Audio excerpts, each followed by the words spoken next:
Hello, Bobcat fans, and welcome back to our final week of Behind the Paw here at Frostburg State.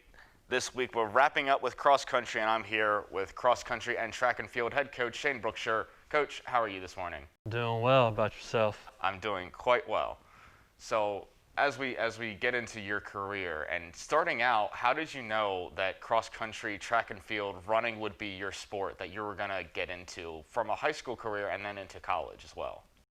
Well, I started running when I was in high school, but I was really just doing it as a way to get in shape for baseball. I had no intentions of doing track until eventually I got cut by the baseball coach, and the cross country coach had made me promise that if that were to happen, I'd come out and run track.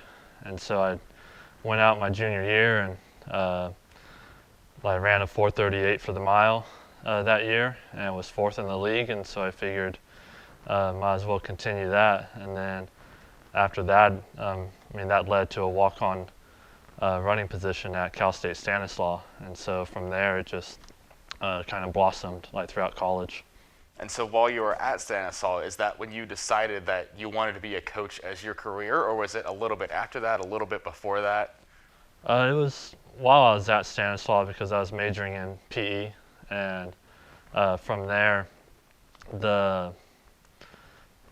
from there, I got into my senior year or my fifth year at Stanislaus and realized that I wanted to coach more so at the college level than at the high school level. I liked the aspect of the traveling around to different universities, and got the opportunity to run at Cal and Stanford when I was in college, and so I wanted to kind of experience that aspect of it more, because at the high school level you're a little bit more limited as to where you can go. So you talk about coaching in high school and then at the college level. So you coach at your alma mater, Escalon High School, and then you go Bemidji State, and then back to your alma mater, and then on to San Jose State. So coaching at those three different levels, at high school, Division II, and then Division I, what are some of the differences that you notice between coaching those three levels? The high school level was definitely a little bit tougher for me to adjust to, because coming straight out of college, we were pretty strict, pretty rigorous as to what our expectations were for the athletes, and so when I went to the high school level, it's a little bit more laid back and a little bit more social, and you have athletes of different abilities, like athletes that can run barely 5 minutes the first week, all the way up to athletes that are putting in about 40 to 50 miles a week. And then going to Division II, at Bemidji State, I was pretty comfortable there just because that's the level that I've competed at. And it was a lot of fun. It was different in the north, running in the cold and having an indoor season. And so that was a whole new challenge in terms of training. And then going out to San Jose State for a little bit of D1 experience. That was also different in just the sense that it was more of their lifestyle. Athletics and academics took up pretty much their whole time, and so it was a lot more strict, more strict than what it was at Stanislaus when I competed, and even at Bemidji State. But I got an opportunity to work with one of the greatest coaches out there, with Ron Davis, and learn from him and meeting some of the top athletes from San Jose State's history back in the that were setting world records back in the 60s. So I said the D1 was great, but I definitely prefer the D2 level. And so you talked a little bit about Bemidji State and being up there in Minnesota in the cold. So you've been all over the country, first growing up out in California where it's nice and sunny and warm and everyone loves it, and go up to Minnesota where it's cold and frigid, and then you end up going down to southwest Oklahoma State where it's a little bit drier and warmer, and now here at Frostburg we're back in a little bit of the cold.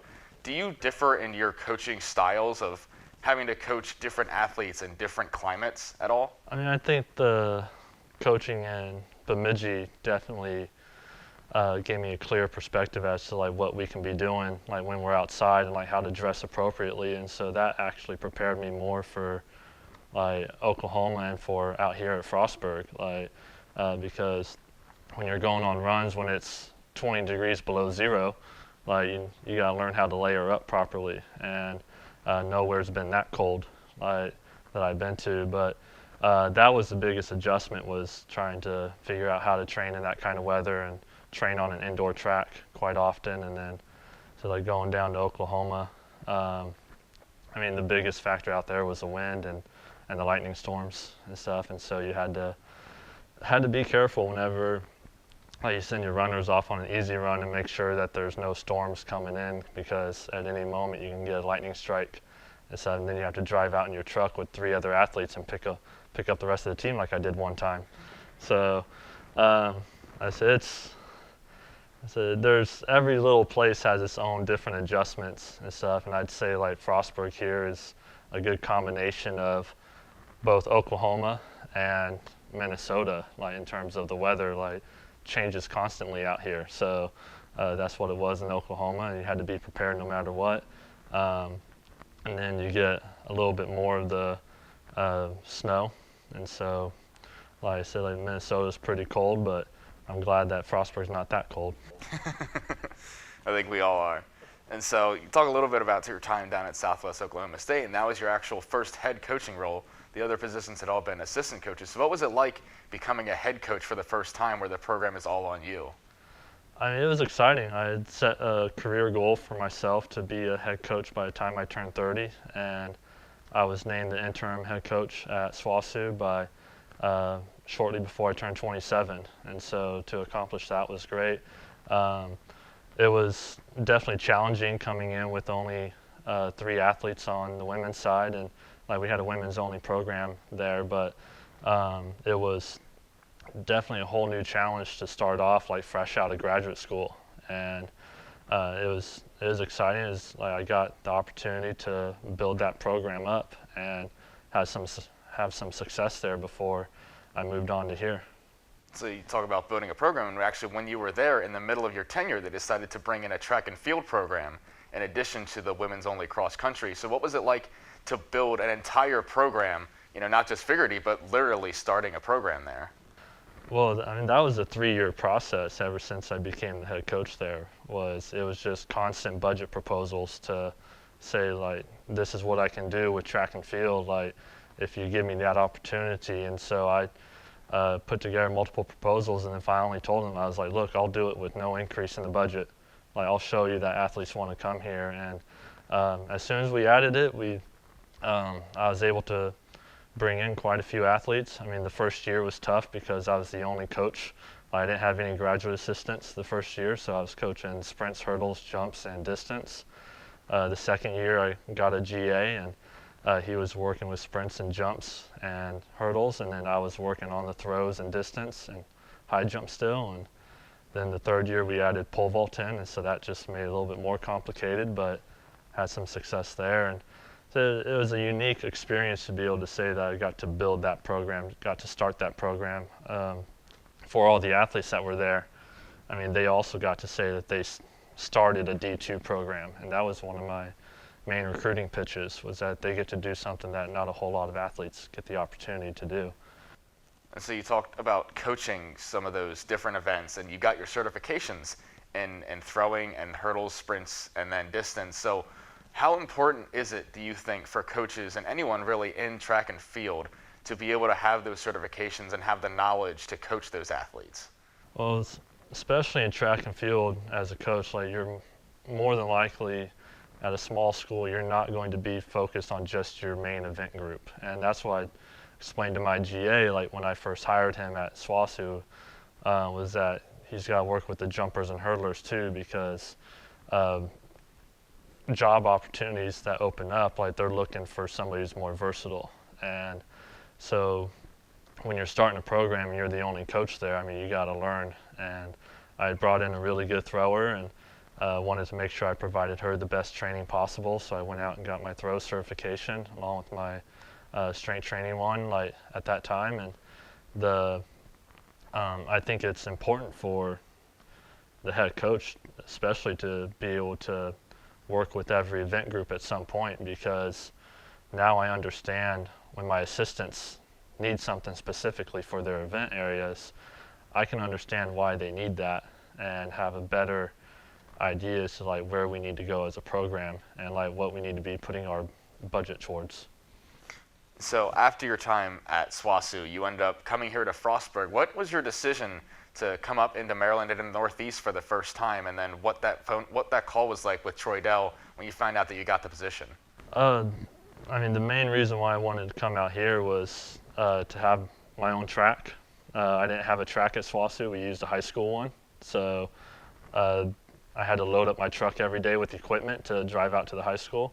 So having our own facility here is a huge positive. And then also having a men's program. Like, I've been wanting to coach a men's team for a long time again, and I hadn't really done it since I left San Jose.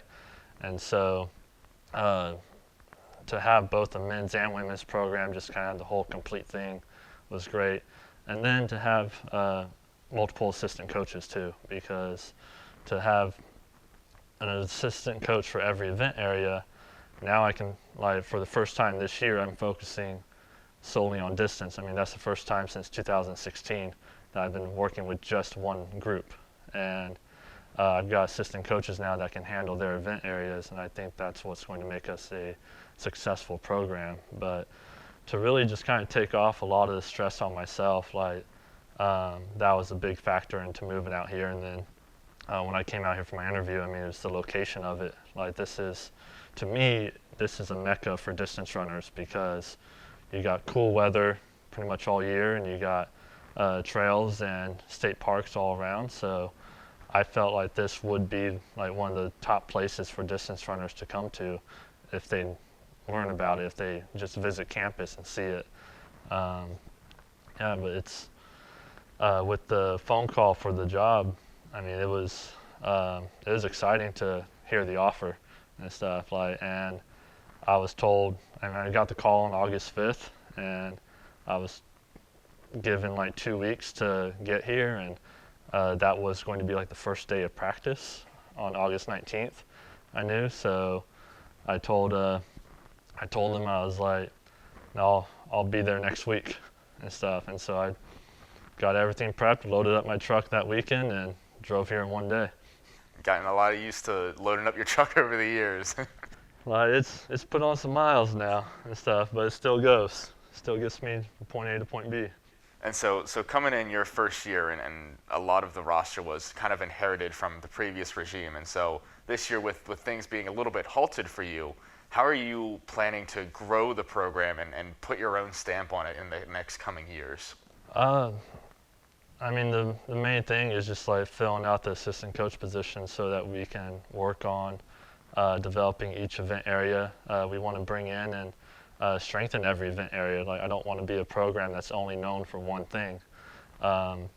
It's been great working with a lot of the returners. Like, so I've told several of them that I lucked out when I came here, because there were really good athletes here.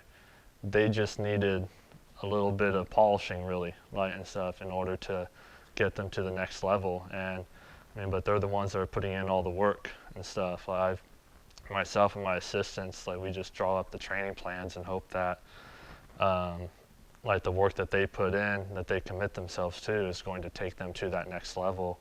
And so, I mean, having athletes like Braxton Clark, John Kearns, Mike Belker, Clay Washington, like those returners, and Devin Horseman Guy, Jake Rickards, like, I mean, they've made huge impacts on the program last year. And now, like, hopefully for this year, like, I mean, I feel with track and field, we're able to train no matter what and stuff. Like, so whether it's individually or as a team, like, we can still put in the work. And so I'm not too concerned. I just hope that we can have a season this spring. We all hope that all of our athletes can, and coaches can have their seasons as well. Well, Coach, I want to thank you for taking the time out of your day to come and speak to us when we don't have a ton of content for us to produce to help us when we need it. So I really appreciate you being here. Yeah, I appreciate it as well. Thank you. That concludes our fall session of Behind the Paw. Thank you for tuning in to all of our episodes, and a big thank you to all of our athletes and coaches that have been here throughout the fall. Thank you, and go Bobcats.